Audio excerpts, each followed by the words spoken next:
Hello mga ka-Click Me! Welcome sa ating Kaya Ko To series ng Click Me Life Skills Program. Kada buwan, magkakakilala tayo ng dalawang Kaya Ko To champion. Sila ay ating mga kapwa Pilipino na katulad nyo dati. Dati ha?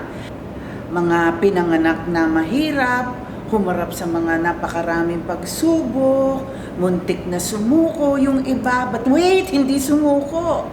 Silang lahat ay nagsikap, nag-aral, nakatapos, nagpursige, at ngayon, napakaganda ng kanilang buhay. Ibabahagi nila sa inyo mga Click Me learners ang kani-kanilang mga kwento. Ano ba ang pinagdaanan nila? Bakit hindi sila sumuko?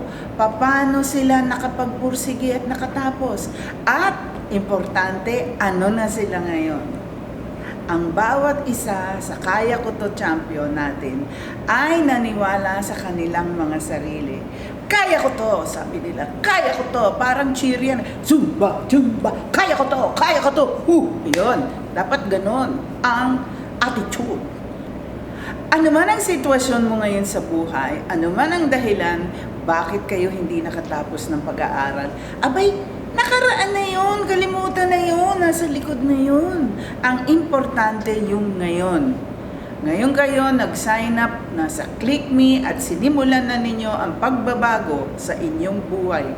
Panindigan nyo yan. O sige, simulan na natin. Kilalanin ninyo ang ating mga Kaya Ko To champions.